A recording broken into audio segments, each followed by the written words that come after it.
नमस्कार, आप सुन रहे हैं ज्ञानशिला।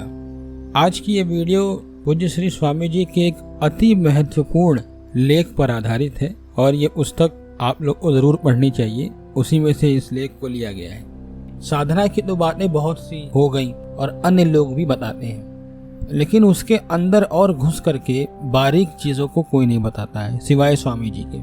और ये जो लेख है ये करण सापेक्ष, करण निरपेक्ष साधन और करण रहित साध्य विषय जरा पेचीदा है।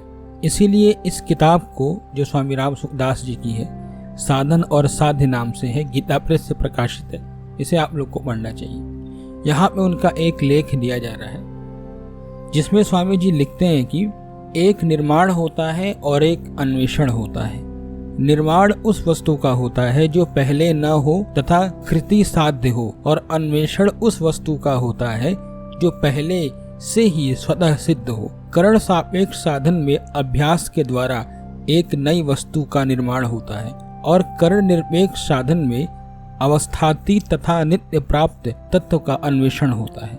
करण सापेक्ष साधन की मुख्य बात है मन बुद्धि यानी करण, उसको परमात्मा में लगाने से ही उनकी प्राप्ति होती है। करण निरपेक्ष साधन की मुख्य बात है नित्य प्राप्त परमात्मा की प्राप्ति करण के द्वारा नहीं होती, प्रत्युत करण के त्याग से स्वतः होती है।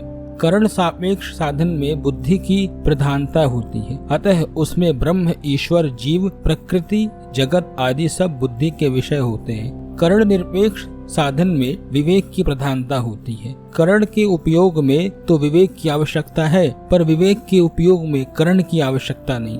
करण सापेक्ष साधन में करण यानी बुद्धि से संबंध विच्छेद होने पर बोध होता है और करण निरपेक्ष साधन में विवेक ही बोध में परिणत हो जाता है, क्योंकि विवेक नित्य है और करण अनित्य। करण सापेक्ष साधन में अभ्यास मुख्य है और करण निरपेक्ष साधन में विवेक का आदर मुख्य है।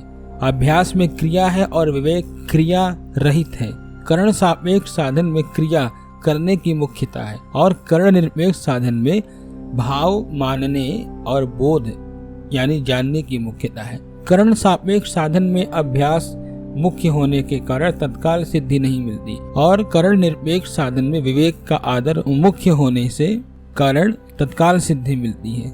इसका कारण यह है कि करण सापेक्ष साधन में तो एक अवस्था बनती है पर करण निरपेक्ष साधन में अवस्था नहीं बनती, प्रत्युत अवस्था से संबंध विच्छेद होता है तथा अवस्थातीत स्वतः सिद्ध तत्व का अनुभव होता है। करण सापेक्ष साधन में मोक्षा की मुख्यता है और करण निरपेक्ष साधन में जिज्ञासा की मुख्यता है। तो यहाँ तक ये स्वामी जी का लेख था जिसे संक्षिप्त रूप में दिया गया है। अब करण क्या है, करण निरपेक्ष साधन क्या है, करण सापेक्ष साधन क्या है, इसे हम अगली वीडियो में बताएंगे, क्योंकि यहाँ पर ये विस्तार भय के कारण इससे परिचय कराने मात्र के लिए आप लोगों को ये लेख यहाँ तक बताया गया।